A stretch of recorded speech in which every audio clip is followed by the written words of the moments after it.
de la Maya, est-ce que peut être interprété dans une perspective de racisme d'État? Merci. On va prendre une deuxième question. Ouais, si c'est possible, parce que ou alors quelqu'un fait passer le micro.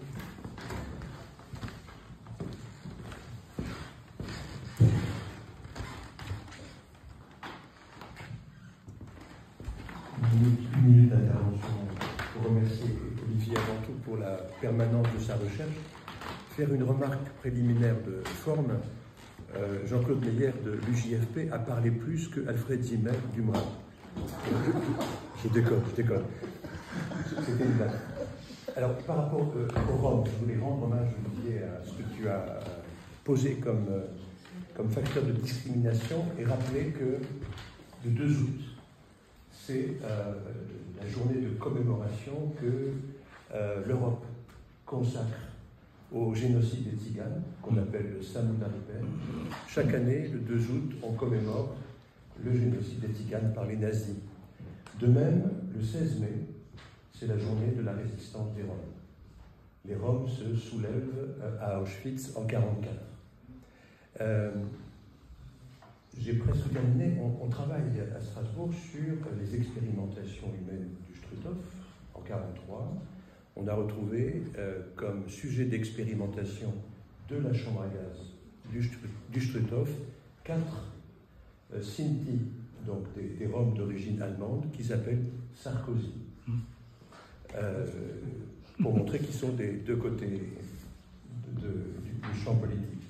Tu as évoqué, ça c'est une remarque de forme, à 2 reprises, le terme de force de défense d'Israël. C'est la définition de l'acronyme Tzahal. On peut plus parler de force de défense aujourd'hui, et notamment depuis l'occupation du Liban à partir de 1982. Donc Israël nous embarque dans son idéologie et sa sémantique en nous laissant croire qu'elle est toujours en position de défense, alors que depuis 1982, elle est en position d'occupation. Et dernier petit point de remarque, c'est pas une question, c'était pour remercier Olivier de nous aider à penser le concept de judéo-nazisme, qui peut se discuter et dont on doit la paternité à Leibovitz dans les années 80, qui, de mon point de vue, a évolué. Et si on devait parler publiquement et en dehors de cette salle de cette question-là, je parlerais de l'israélo-nazisme. Ça mérite d'être discuté et développé, mais en tout cas, je voulais poser le cadre de ce possible débat. Merci. Et je remercie Jean-Claude Meyer.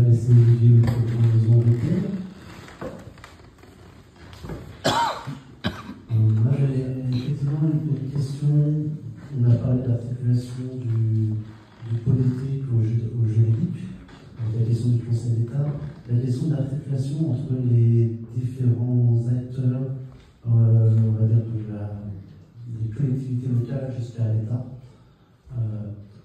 puisque les collectivités locales sont censées être indépendantes de l'État, mais aussi des liens avec. Donc, comment est-ce que tu vois l'articulation entre les deux au niveau européen? C'est une question très vague, mais ça concerne en particulier Strasbourg.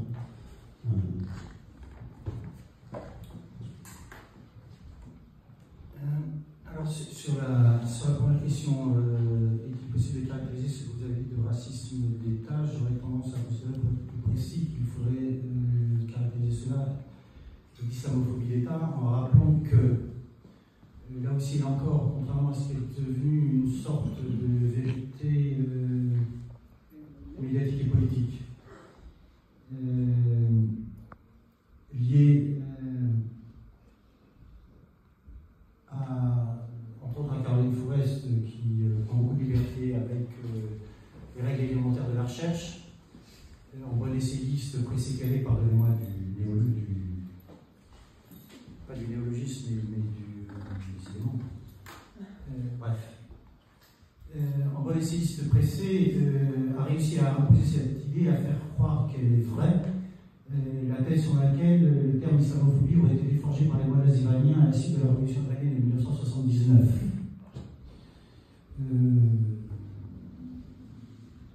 Le b.a.-ba de la recherche aurait dû, s'il y avait quelques honnêteté intellectuelle, la conduire à consulter le site de la Bibliothèque nationale de France.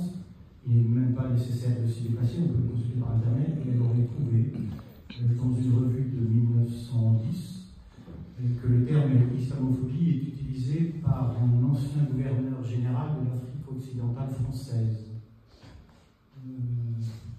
C'est-à-dire, comme on dit à l'époque, et le terme est dateur évidemment, un grand colonial, qui, dans cet article, condamne, je ne trahis ni l'esprit ni la lettre, la politique islamophobe menée par la France en Afrique occidentale française. Et comment se fait-il que ce gouverneur condamne la politique islamophobe par la France dans ce territoire? Est-ce parce qu'il serait tout à coup devenu un vaillant anticolonialiste bientôt adhérent de la brève internationale? Pas du tout. C'est parce que justement, il est un grand défenseur de l'impérialisme français et de la OEF, et il considère qu'à persévérer dans cette voie islamophobe, le risque est que la métropole et les autorités sur place s'aliènent les populations musulmanes qui, à force d'être stigmatisées, discriminées et pourchassées, vont effectivement devenir des ennemis de la France. Dans le cadre d'une prophétie autoréalisatrice, qui est que plus ceux-là sont traités comme des ennemis, plus ils vont finir effectivement par s'affirmer objectivement comme des ennemis. Et donc, il utilise le terme islamophobie, de politique islamophobe, non pas pour chercher à remettre en cause l'Empire, mais exactement à l'inverse, pour défendre la stabilité de l'Empire et défendre son intégrité. Un certain Gilles Kepel, professeur des universités dans une école de Sciences Po, quoi. Un institut respectable. A lui estimé que le terme islamophobie était une invention des frères musulmans. Bref, les deux font que, effectivement, le terme islamophobie est devenu tabou pour une partie du personnel politique d'extrême droite et de gauche, d'autant plus que, évidemment, après, on a convoqué un ancien président iranien, Ahmadinejad, qui non seulement était ce qu'il était, mais avait en plus, je crois, organisé à Téhéran une conférence qui n'était pas seulement révisionniste, mais qui était négationniste de la destruction des d'Europe. Ce qui ajoute évidemment le stigmate au stigmate. Et donc, plutôt islamophobie d'État, qui là aussi, là encore, ne relève pas simplement d'un discours, mais qui s'est entre autres cristallisé à travers la loi sur le séparatisme,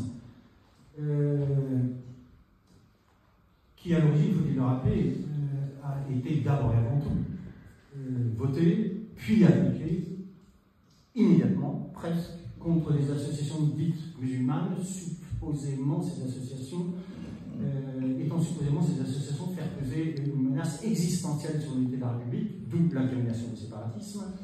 Le CCIF d'abord, dont il faut rappeler, contrairement à ce qu'il est aussi, qu'aucun des dirigeants du CCIF n'a jamais été poursuivi en France et condamné pour des propos racistes, incitation à la haine raciale ou propos antisémites, à la différence d'un certain Éric Zemmour, qui est un multirécidiviste de la chose, puisqu'il a été condamné 3, 4, 5 fois, j'ai du mal à suivre le nombre de condamnations, parce qu'il y en a, elles sont multiples, et qui, jusqu'à plan informé, continue d'avoir le micro ouvert et caméra également, et peut continuer de s'exprimer tout à fait librement. De même, le collectif contre le racisme et l'islamophobie qui a été également immédiatement, rapidement dissous. Alors, l'incrimination des séparatismes succède à l'incrimination du communautarisme et est évidemment beaucoup plus grave, puisqu'il s'agit bien de signifier ceci que des associations sont supposées faire peser des menaces existentielles sur la République. Et comme l'incrimination est très vague, et c'est à dessein qu'elle a été vaguement définie, elle a très rapidement été utilisée, bien au-delà d'ailleurs de certaines associations musulmanes, puisque, faut-il le rappeler, à la suite de cette qualification, comme dirait l'autre, abracadabrantesque, des soulèvements de la terre comme éco-terrorisme, les soulèvements de la terre, une procédure a été engagée contre eux au titre de séparatisme. Et rappelez que lorsque des étudiants de Sciences Po ont occupé un amphithéâtre à Sciences Po Paris, amphithéâtre, modalité d'action du mouvement étudiant dans les années 70, 80 et 90 qui étaient des plus classiques et qui n'entraînaient pas de réaction aussi violente de la part des forces de l'ordre. La règle était en général que les occupations étaient tolérées, l'exception était que les forces de police soient convoquées. Là, c'est exactement l'inverse. C'est la règle, c'est que les occupations d'amphi pacifiques, aussi pacifiques soient-elles, sont intolérables. Et la règle qui va avec, c'est évidemment que les forces de police sont immédiatement convoquées. Il rappelait que cette occupation d'un amphithéâtre est devenue une affaire d'État, puisque Jupiter en personne, dans le cadre du Conseil des ministres, s'est saisi de l'affaire pour stigmatiser les étudiants de Sciences Po au nom du séparatisme, et qu'il a envoyé son dossier de petit ministre et premier ministre, pardon, intervenir au conseil d'administration de Sciences Po en violation des règles élémentaires de l'indépendance des établissements d'enseignement supérieur, où normalement, effectivement, les membres du gouvernement n'ont pas à intervenir, puisque normalement l'indépendance de ces établissements d'enseignement supérieur est garantie par la loi. Ce qui veut dire que le Premier ministre, là aussi encore, s'assoit délicatement sur des dispositions législatives visant à préserver l'indépendance et la liberté des établissements supérieurs. Gloire à lui. Donc, plutôt islamophobie d'État. Sur les Roms, alors oui, pardonnez-moi, les forces de défense d'Israël, évidemment j'aurais dû préciser, j'ai oublié de le faire à l'écrit, entre guillemets, évidemment. Alors pareillement, mais je suis d'accord sur le fait qu'il est préférable de ne même pas utiliser le terme eu égard à ce qu'il véhicule effectivement. Sur les Roms, oui, rappeler, pour rajouter un élément particulièrement significatif et qui témoigne, disons, des lenteurs singulières de la 4e République, les derniers internés gens du voyage étaient Roms et internés par la 3e République, maintenus dans des camps par le régime de Vichy, notamment dans ce camp célébrissime de Montreuil-Bellay, n'ont été libérés qu'en 1946, du dit camp, c'est-à-dire presque plus d'1 an après la fin de la guerre et la libération du territoire. Et que par ailleurs, relativement effectivement au génocide, trop longtemps et trop souvent oublié des populations de Roms d'Europe, qui ont effectivement été liquidées à Auschwitz-Birkenau, la reconnaissance a été extrêmement tardive, puisqu'elle n'est intervenue qu'en 2017, si ma mémoire ne me trahit pas, par la voix de François Hollande. Alors, sur le nazisme juif,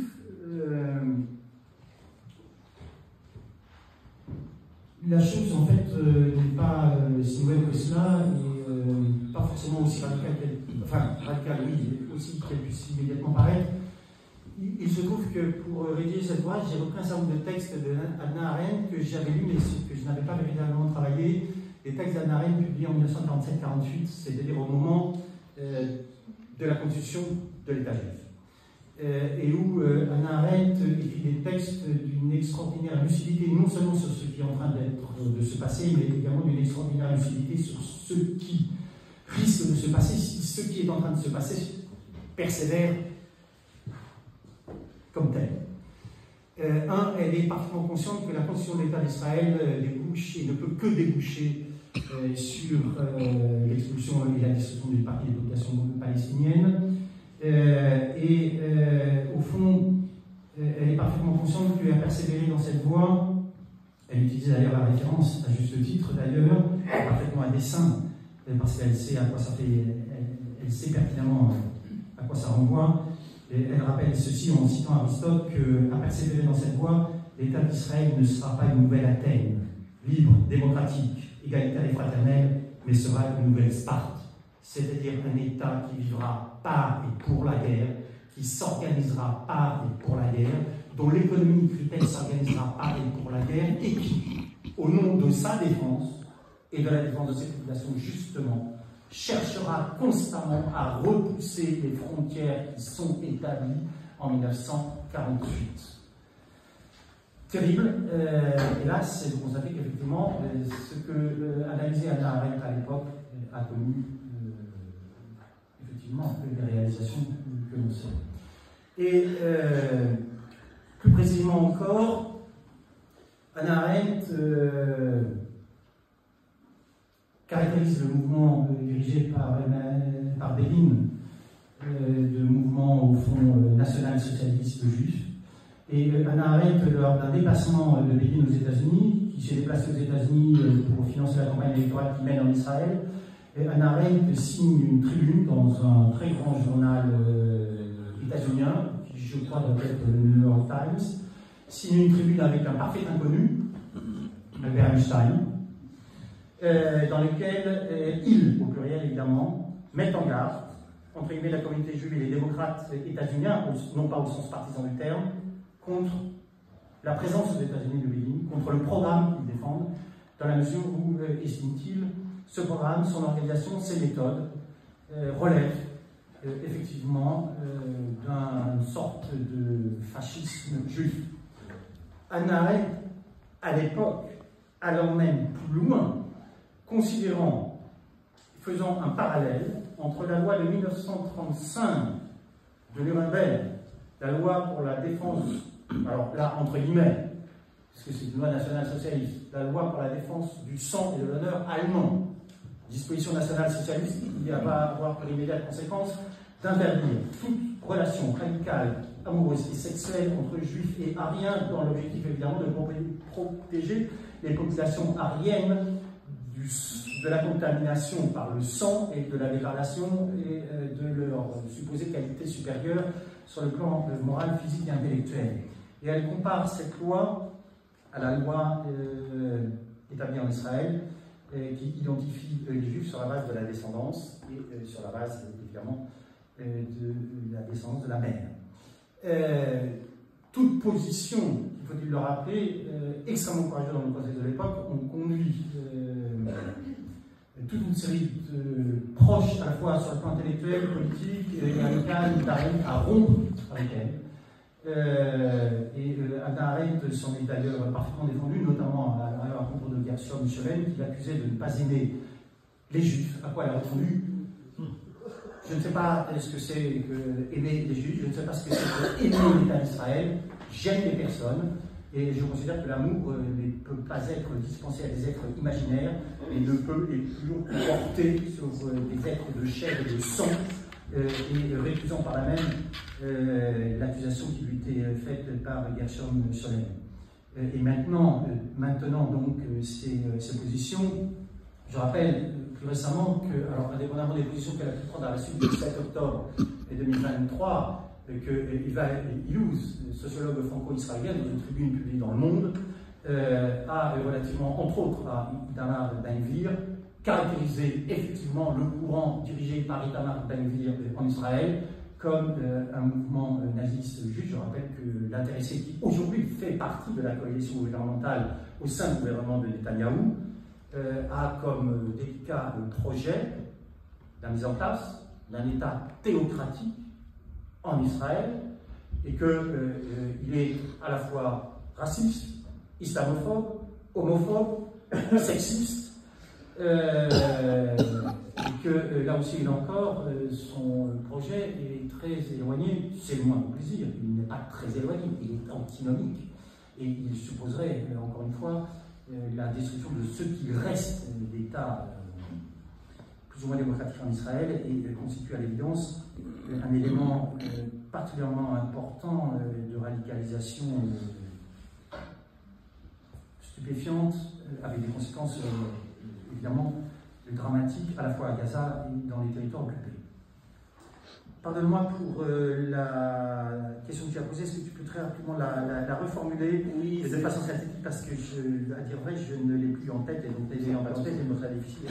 C'est la manière dont s'articulent l'échelon, on va dire, étatique et les échelons municipaux, régionaux, départementaux, dans le cadre des racismes d'État en France, et notamment des possibilités offertes aux collectivités locales de lutter contre ce racisme d'État. Quels sont leurs moyens, à la fois légaux et politiques, qu'ils pourraient mettre en œuvre, si elles le voulaient.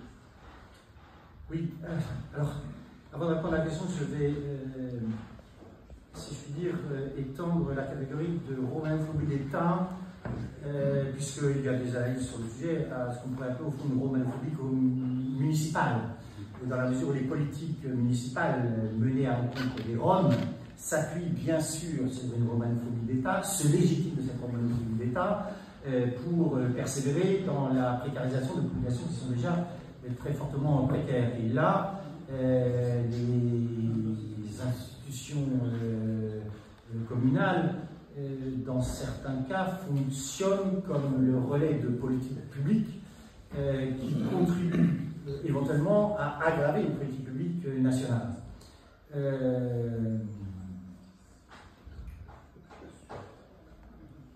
Des remarques presque similaires pourraient être faites à l'endroit des exilés des Sud et des demandeurs d'asile, dans la mesure où un certain nombre d'obligations pèsent non pas sur l'État mais éventuellement sur les collectivités locales, et que ces collectivités locales, pour des raisons évidemment en général, c'est l'argument massu, éventuellement financières, estiment qu'elles n'ont pas les moyens de remplir éventuellement toute ou partie des obligations qui sont supposées être les leurs, et en général, ça porte bien sûr sur ce type de population.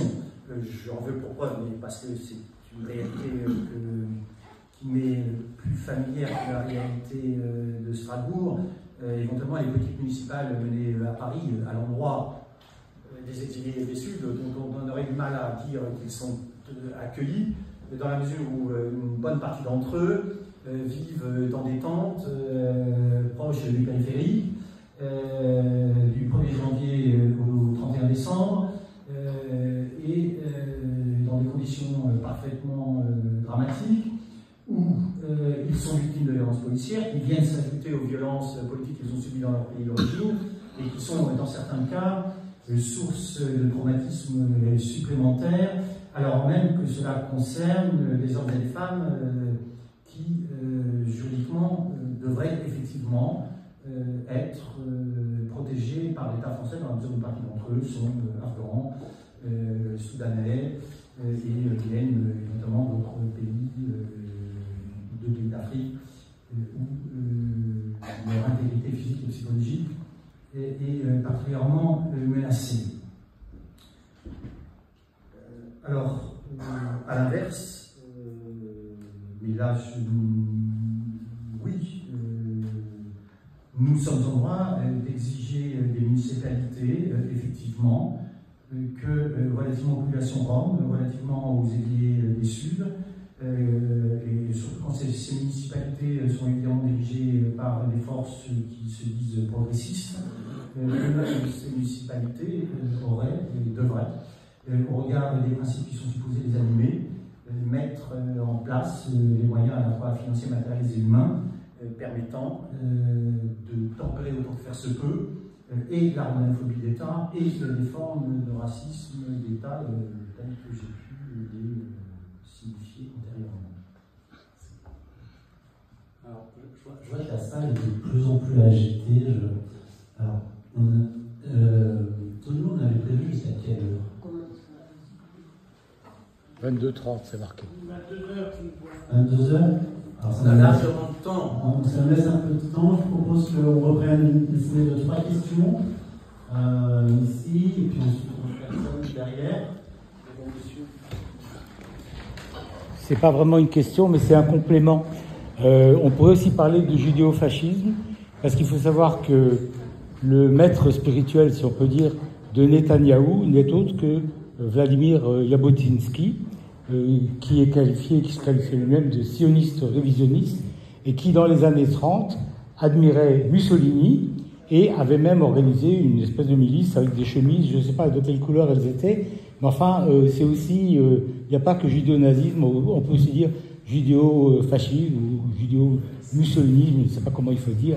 Enfin, ça veut dire que ça vient de loin déjà. Merci pour la remarque. Il y avait une personne qui avait levé la main. Parlez assez fort, ça peut être aussi. Bonsoir à tous, merci Olivier pour ce pertinent exposé. Moi, dans la réflexion, vous avez parlé de la loi de séparatisme, bien évidemment qui touche en particulier la communauté musulmane, mais avec le tournant, mais pas seulement du 21 août 2021, mais ça revient bien en arrière avec donc la loi contre la loi pour les signes ostentatoires à l'école, mais encore une fois visait plutôt les voiles portés par les jeunes filles. Et aujourd'hui, encore pas très loin, hier soir, j'ai échangé avec un jeune cadre qui est né ici à Strasbourg, qui est monté à Strasbourg, qui a fait quelques expériences dans la géostratégie d'énergie en Belgique, au Canada et puis aux États-Unis. Et il est venu en fait s'installer pour un poste en France. Et il a vu en fait cette islamophobie qui pèse. Il a fait le choix de repartir, en tout cas dans le pays d'origine de ses parents. Donc il est parti au Maroc. Et d'ailleurs, il fait partie des cadres qui ont été interviewés dans la recherche de Julien Tapin. Et il y a tout un passage qui est assez massif sur ce cadre avec qui j'ai enchaîné hier soir. Et j'en viens à la question, où va la France? Et notamment avec, en particulier, bien évidemment, des lois liberticides, pas seulement à l'égard de la communauté musulmane, mais aussi de certaines classes sociales. On a parlé des Roms. Où va la France? Et finalement, quels sont les leviers, on dirait peut-être politique, mais quels sont les leviers en fait? Et en février, j'étais au Maroc où j'échangeais avec des Africains, notamment les Ivoiriens et les Sénégalais. Et puis il y avait aussi les Marocains, cadres, qui sont aussi chefs d'entreprise. L'image de la France, elle est exécrable. C'est juste, en fait, c'est-à-dire que même moi qui vis en France, j'essaie en fait de relativiser. Mais là, je vous dis en fait, la France, tout le monde lui tourne le dos. Où va la France? Est-ce qu'il y a une troisième personne qui voudrait poser une question?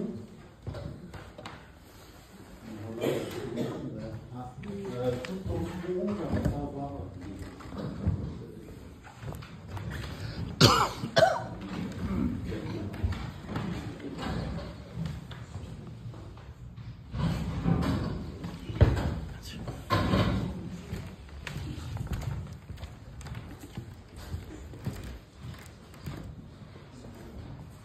Bonjour, merci pour cette belle conférence.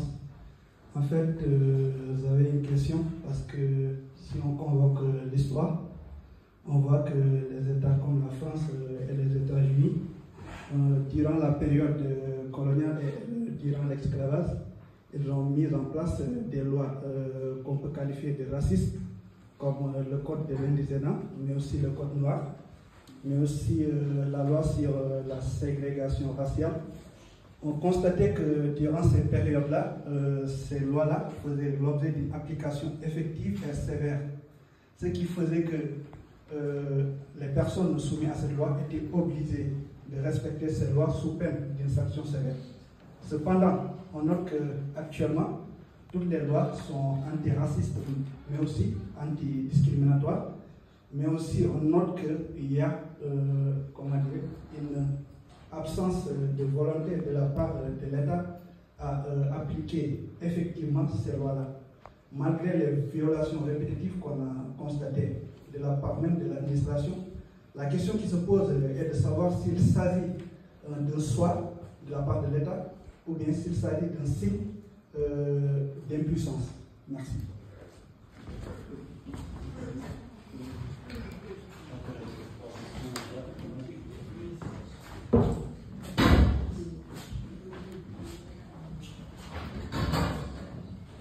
Alors pour la première question, alors maintenant, quand on parle d'islamophobie d'État et de ses conséquences juridiques, la loi sur le séparatisme, des atteintes très substantielles à des droits et libertés fondamentaux, je rappelle que la loi sur le séparatisme porte effectivement atteinte à un droit fondamental, qui sont tout à fait compliqués de caractériser comme tel par les juristes, qui est seulement le droit et la liberté d'association.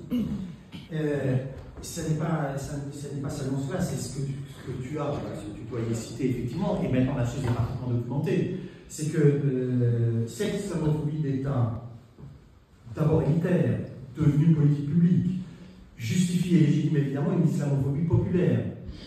qui s'appuie sur cette islamophobie d'État et sur cette islamophobie partisane pour évidemment prospérer, avec maintenant effectivement des conséquences significatives sur le fait que des Français musulmans ou réputés tels choisissent soit de repartir entre guillemets dans leur pays d'origine, soit dans certains cas d'émigrer au Canada, mais dans un État particulier du Canada qui est évidemment le Québec, où il y a effectivement un nombre très significatif de Français d'origine algérienne, marocaine ou tunisienne qui ont choisi de quitter la France parce qu'ils en avaient effectivement assez de subir stigmatisation, remarques, etc., et qu'arrivés au Québec, ils sont au sens tout à fait propre du terme, sur le plan politique, juridique et financier, effectivement, véritablement accueillis, et où le port du voile dans l'espace public ne fait pas l'objet de stigmatisation, mais au contraire considéré comme un droit. Et donc, quand on parle d'islamophobie, encore une fois, ce n'est pas quelque chose d'éthéré et d'évanescent. Ça a maintenant des conséquences significatives et massives, et la chose est effectivement documentée dans l'ouvrage que tu as cité et qui vient d'être publié. Alors, sur la seconde question, où va la France? Et on pourra ajouter à cette question une autre question célébrissime. Où va la France et que faire contre ce où va la France? Si j'avais la réponse individuelle, je me serais empressé de le faire savoir, et j'ai la faiblesse de croire qu'il n'y aura pas de réponse individuelle à cette question, qu'il n'y aura que des réponses collectives et unitaires. Je vais commencer par essayer de répondre rapidement à la première question. Où va la France? Alors ça va peut-être être un motif de questions supplémentaires. En ce qui me concerne, je ne crois pas, pour le moment en tout cas, à la thèse de la fascisation. Me paraît beaucoup plus pertinent la thèse de l'extrême droitisation des partis de gouvernement. Quelques exemples, parce que le phénomène de l'extrême droitisation des partis de gouvernement n'est pas simplement un phénomène français, c'est un phénomène, hélas, européen. En Italie, au Danemark, en Hongrie, en République tchèque, en Pologne avant les élections, où, et je vais prendre l'exemple de l'Italie, a accédé au pouvoir effectivement Giorgia Meloni, ancien dirigeant d'un parti néofasciste. Nous sommes d'accord. La démonstration de ce qui se passe en Italie prouve que cette dirigeante issue d'un parti néofasciste n'a nul besoin de rompre avec les institutions démocratiques italiennes pour appliquer sa politique, et notamment sa politique à l'endroit des étrangers, pour une bonne et simple raison, c'est que désormais, l'Union européenne en tant que telle s'est alignée sur les positions des partis d'extrême droite. La très distinguée et sémillante Ursula von der Leyen s'est rendue en Tunisie avec Giorgia Meloni pour négocier avec le président tunisien, dont il faut rappeler qu'il est un adepte du grand remplacement, adapté à la Tunisie, et qu'il est effectivement à l'origine d'une politique publique, qui est une politique publique négrophobe. Le racisme d'État n'existe pas simplement au nord de la Méditerranée, il se développe maintenant au sud, et en particulier en Tunisie. L'objectif de la rencontre était quoi? Fournir à ce président des moyens financiers, matériels et humains lui permettant de sanctuer le plus qu'il est possible les frontières de l'Union européenne, en faisant en sorte que l'État tunisien multiplie les contrôles aux frontières de façon à éviter que les migrants venus d'Afrique subsaharienne ne puissent atteindre les États membres de l'Union européenne. Ce autocrate ou dictateur qui vient de mettre en prison, qui a arrêté devant des caméras une avocate et qui vient de mettre en prison un blogueur qui avait eu le tort de porter atteinte à son honneur. C'est avec celui-là que l'Union européenne négocie officiellement. À la suite de ce voyage, Ursula von der Leyen, fort du mandat qui lui a été donné, est passée à un autre pays, grand État démocratique de la région, un peu plus à l'est, l'Égypte, où, même chose, même objectif, fournir à l'Égypte des moyens financiers qui se paient en millions d'euros, de façon à ce que l'Égypte sanctuarise plus encore la frontière, notamment avec le Soudan, où s'opère aujourd'hui, notamment les populations du Darfour, sont victimes à minima de crimes contre l'humanité, à maxima de crimes de génocide, et où, d'après les estimations du Haut Commissariat aux réfugiés de l'ONU, il y a à l'heure actuelle entre 35 et 50 000 morts, et ce qui se passe au sud, dans la région du Darfour, a généré, si j'ose dire, le terme est atroce, environ plus d'1 million de réfugiés, lesquels ont gagné le Tchad limitrophe et une partie de l'Égypte. Et l'objectif évidemment de ce voyage était de faire en sorte que cela ne puisse jamais, autant que possible, arriver en Europe. Donc Giorgia Meloni n'a pas besoin ni de porter atteinte aux institutions démocratiques italiennes, ni de rompre avec l'Union européenne pour appliquer sa politique en matière d'étrangers et d'exilés. Par ailleurs, elle n'a pas non plus, il n'est pas non plus nécessaire de rompre avec les institutions démocratiques italiennes pour appliquer une politique homophobe, une politique visant à remettre en cause l'accès à la contraception et à l'avortement. Même chose au Danemark, où pour lutter contre les exilés du Sud, s'est mis en place une coalition pour le moins singulière qui réunit, pardonnez-moi, et excusez du peu, une formation social-démocrate avec des partis nationalistes et d'extrême droite, le point d'union sacré étant la lutte contre l'islam et la lutte contre les exilés. L'ensemble de ces involutions bénéficie évidemment et contribue à la légitimation de celle que vous avez, c'est-à-dire de Marine Le Pen. Dans la mesure où elle peut s'appuyer sur ces exemples pour dire mais de quoi vous avez peur? N'ayez crainte. Si jamais j'arrive au pouvoir en 2027, je ne remettrai pas en cause les institutions de la Ve République. Et d'ailleurs, elle a raison, elle n'aura pas besoin de remettre en cause les institutions de la Ve République. Les gouvernements précédents, de droite comme de gauche, lui ont donné tous les instruments juridiques et politiques qui lui permettront d'appliquer, en respectant les institutions de la Ve République, la politique qui est la sienne, qui sera la sienne et qu'elle devra mettre en œuvre. J'ai parlé dans l'année 1955 sur l'état d'urgence. Elle peut s'appuyer sur Dominique de Villepin pour dire « Je suis légitime à appliquer la loi sur l'état d'urgence dans les cas particuliers s'il y avait des révoltes. Je suis légitime à l'appliquer en Nouvelle-Calédonie s'il devait y avoir de nouvelles révoltes. » Le durcissement de la législation à l'endroit des émigrés et des exilés, l'essentiel a été fait par la dernière loi qui a été votée. Il suffit de pas grand-chose, globalement l'essentiel est fait, on peut rajouter encore symboliquement quelque chose, mais le mal essentiellement est fait. Et donc,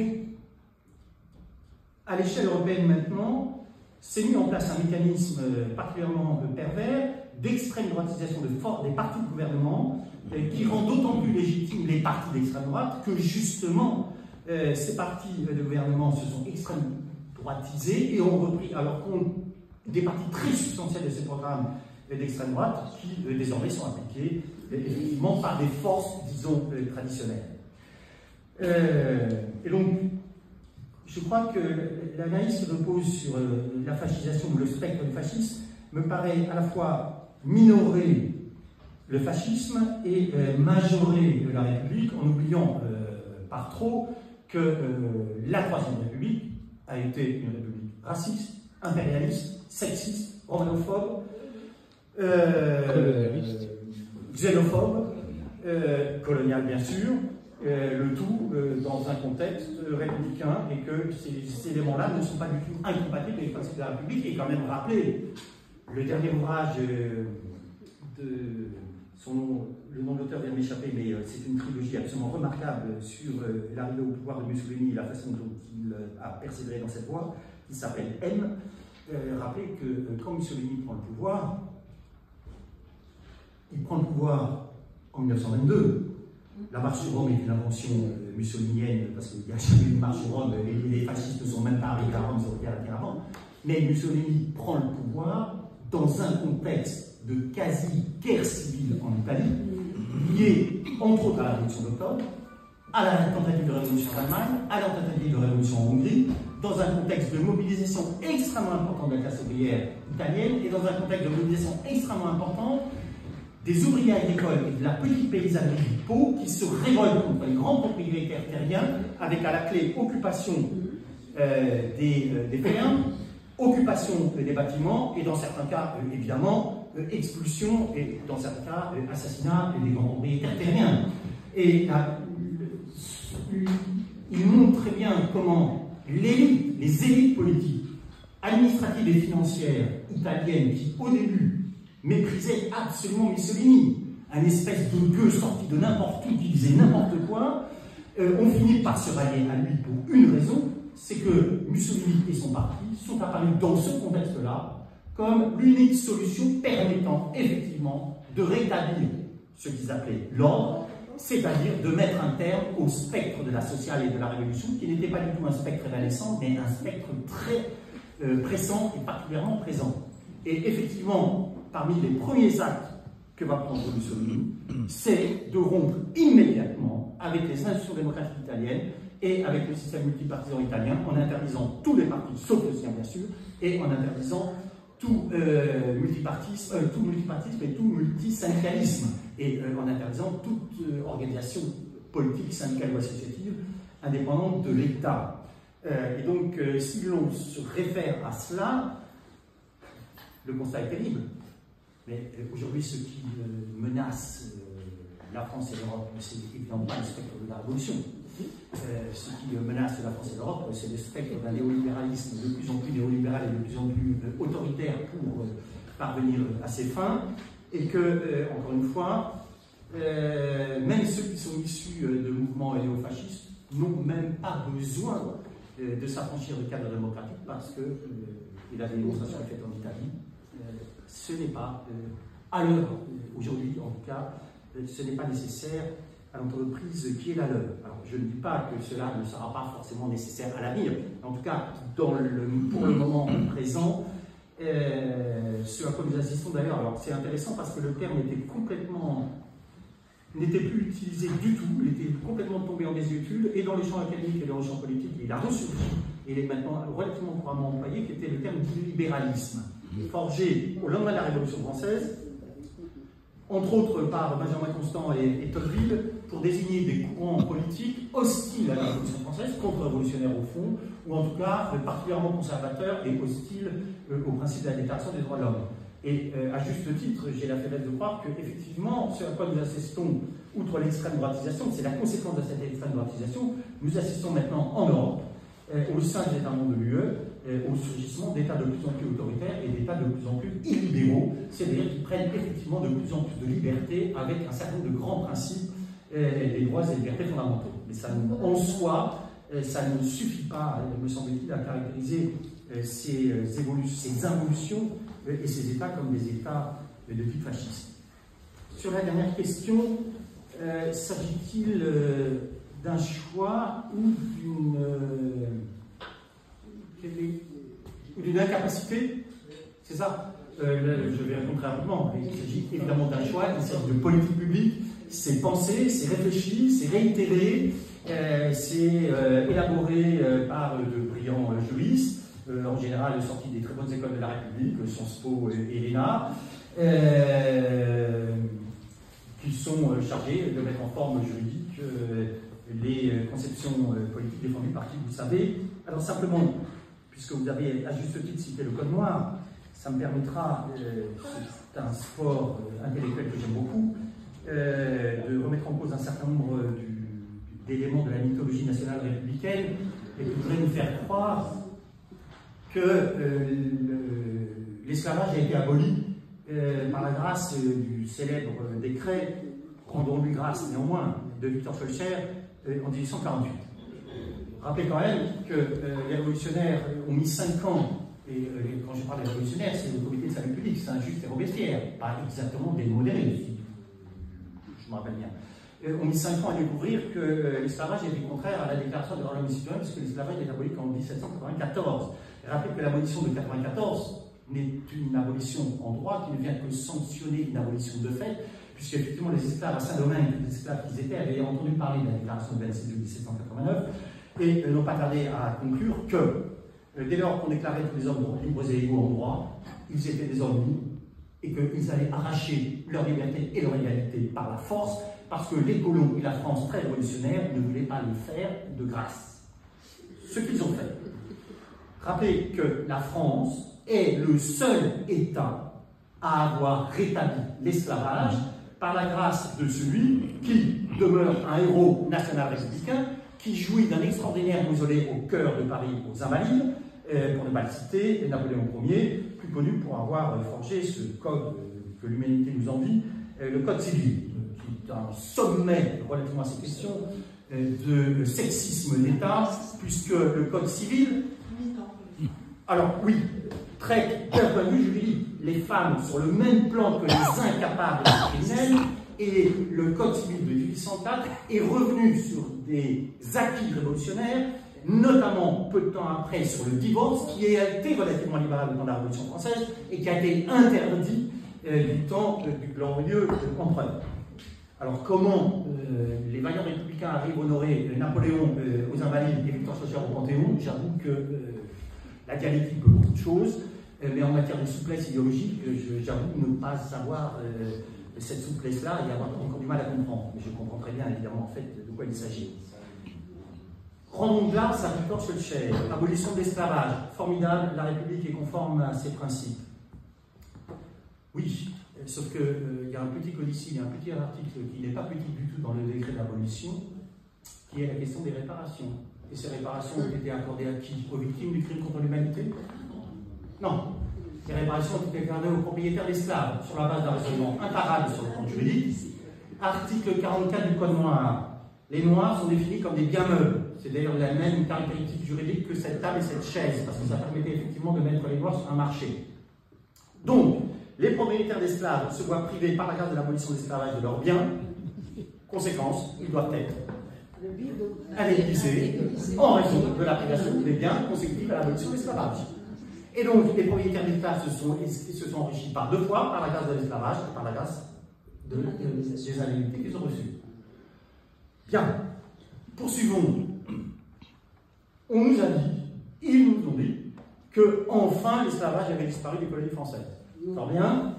À la suite du retour à Paris en métropole et à Paris en particulier dans Brigitte, Albert Long, célébrissime journaliste, décide de mener une très longue enquête, notamment en Afrique occidentale française, qu'il publie sous la forme d'un ouvrage en 1926-27 qui s'appelle Terre d'Hélène et qui a été réédité depuis, et dans lequel il constate qu'en Afrique occidentale française, notamment, mais pas uniquement, dans d'autres territoires coloniaux des autres grandes puissances impériales, existe et continue d'exister un esclavage de caste, dit domestique, ou encore appelé traditionnel. C'est-à-dire un esclavage pratiqué soit par des ethnies noires sur d'autres noirs, soit par les morts blancs sur des sur des ethnies noires, notamment en Mauritanie. Le problème s'est effectivement posé en 1900. Date, entre autres, enfin, quand la France règne en maître en Afrique occidentale française. Les autorités coloniales comme les autorités métropolitaines ne tardent pas effectivement à se rendre compte qu'une écrasante majorité, c'est les 3/4 de la population de ce territoire sont des populations serviles. Se pose la question, que fait-on de cet esclavage de case? On l'abolit immédiatement, on l'abolit à terme ou on ne l'abolit pas du tout? La réponse va être on ne l'abolit pas du tout. C'est la raison pour laquelle, effectivement, l'esclavage de case a continué de perdurer dans les territoires coloniaux, et en Mauritanie en particulier, où il n'a été aboli officiellement que très récemment, et il continue d'exister en Mauritanie, un esclavage domestique. L'État mauritanien porte une responsabilité écrasante dans cette affaire, mais la responsabilité de la par le passé est également grande. Je n'ai pas l'habitude de faire ce genre de... Enfin bref, il se trouve, certains pourront me le reprocher, je sais pas comment je l'expliquerai, que je suis juge assesseur à la Cour nationale du droit d'asile et que le nous étant un nous collectif, parce que c'était évidemment une formation collégiale, nous avons accordé effectivement une protection internationale à un requérant mauritanien parce qu'il a réussi à faire la démonstration qu'il était réduit de l'esclavage en Mauritanie. Donc ce sont des choses que nous encore. Merci beaucoup. Je vois qu'il est 36. Je propose qu'on clôture l'amendement, comme ça on peut discuter avec Olivier Lecourt en maison aussi dans le petit temps, en informel. Voilà. Il y a une table ici avec évidemment une librairie, les livres d'Olivier Lecourt en maison, mais aussi d'autres livres sur l'ensemble des thématiques qui ont été abordées ce soir. Merci à toutes et à tous pour votre présence.